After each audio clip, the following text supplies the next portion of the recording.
Salut à tous, 6ème vidéo. Aujourd'hui, on va s'intéresser à un coefficient de proportionnalité que vous avez déjà rencontré, un pourcentage. Alors, qu'est-ce que c'est qu'un pourcentage? Alors on y va. La définition d'un pourcentage, la voici. Donc un pourcentage est un coefficient de proportionnalité. C'est important, voilà ce qu'il faut retenir, ce qu'il faut associer à la notion de pourcentage. Et ce coefficient de proportionnalité est exprimé sous la forme d'une fraction, avec un dénominateur égal à 100. Bien. On a pris un exemple pour essayer d'illustrer cette notion. On considère une classe de 24 élèves, dont 9 sont demi-pensionnaires. On s'interroge et on se pose la question suivante, quel est le pourcentage d'élèves demi-pensionnaires? Et alors, pour aborder ce problème, on a envie de calculer un pourcentage. Qui dit pourcentage dit coefficient de proportionnalité. Et donc, dans ce coefficient de proportionnalité qui est censé relier deux grandeurs proportionnelles, il faut nous dire quelles sont ces deux grandeurs proportionnelles. En l'occurrence ici, c'est l'effectif de la classe et le nombre d'élèves demi-pensionnaires. Donc je m'explique. De manière implicite, dans cet exemple, est posée une hypothèse de proportionnalité quant aux effectifs de la classe et aux effectifs des élèves demi-pensionnaires. Ainsi, si l'effectif de la classe double et passe de 24 à 48, on suppose, de manière bien cachée, on verra que ça ne va pas apparaître, que le nombre d'élèves va lui aussi doubler et passera à 18. Donc on met ici en correspondance deux grandeurs, l'effectif de la classe et l'effectif des demi-pensionnaires.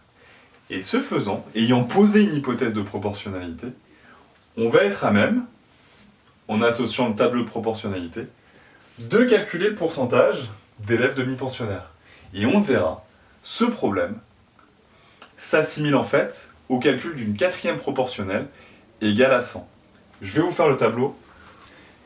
Ayant une situation de proportionnalité, on a représenté ici les données dans un tableau de proportionnalité. On avait deux grandeurs, l'effectif d'une classe, l'effectif des demi-pensionnaires qu'on est parti récupérer.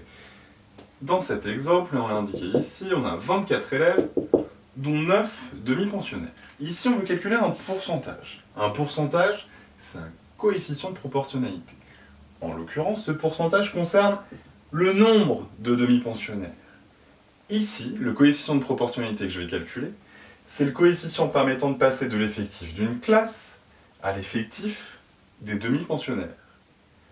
Par la définition d'un quotient, je vous renvoie vers les autres vidéos, on sait que le coefficient de proportionnalité permettant de passer de l'effectif d'une classe au nombre de demi-pensionnaires est ici de 9/24e.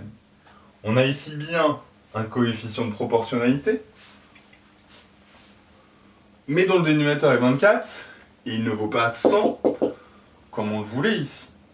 Donc pour calculer le coefficient de proportionnalité avec un dénominateur égal à 100, la technique, ici, est toute simple. On va se ramener à un problème de quatrième proportionnelle.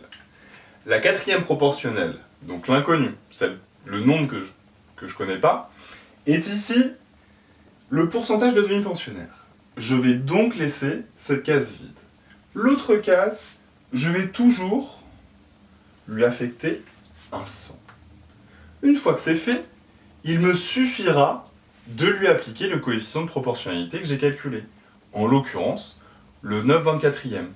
Et quand je l'applique à 100, autrement dit, quand je multiplie 100 par 9/24e, ici, je trouve le pourcentage en question, à savoir 37,5. 9/24e fois 100, c'est égal à 37,5. Ainsi, on a calculé le pourcentage de demi-pensionnaires qui vaut ici 37,5%. On écrira ça 37,5%. Et on s'aperçoit ici que dans le tableau de proportionnalité, le pourcentage y apparaît comme le coefficient de proportionnalité permettant de passer de la première à la seconde ligne. 37,5 divisé par 100 est aussi un coefficient de proportionnalité, et on a bien un dénominateur égal à 100. Maintenant qu'on a calculé un pourcentage, pardon, on va s'intéresser à appliquer un pourcentage à un nombre, et vous allez voir, rien de nouveau. Alors comment on applique un pourcentage? Comment on se sert d'un pourcentage après l'avoir calculé? Ici on a une règle qui est simple. Pour calculer t% d'une quantité, on multiplie cette quantité par t sur 100. Par exemple, pour calculer 2% d'une quantité, on va multiplier cette quantité par 2 sur 100, par la fraction 2 sur 100. Bien. On va prendre un exemple pour essayer de comprendre une telle règle. On considère un garagiste qui a racheté une voiture d'occasion à 6 200 €. Il réalise, on le sait, 40% de bénéfices en revendant cette voiture. Et on s'interroge sur quel est le prix de vente de cette voiture. Donc tout d'abord, ce qu'il faut comprendre, c'est comme on a 40%, on a un coefficient de proportionnalité. Il est intéressant, du coup, d'aller essayer de comprendre quelles sont les deux grandeurs proportionnelles. En l'occurrence, c'est le bénéfice et le prix d'achat. Du coup, je peux réaliser un tableau de proportionnalité, ce que j'ai fait ici. Prix d'achat et bénéfice. Deux grandeurs qui sont exprimées en euros, et je sais que le bénéfice est de 40%. Je l'indique donc, le bénéfice est de 40%. On remarque ici que le 40% est bien un coefficient de proportionnalité, permettant de passer de la première à la seconde ligne. Maintenant, ce qu'il faut que je comprenne, c'est 40% de 6200, combien ça représente?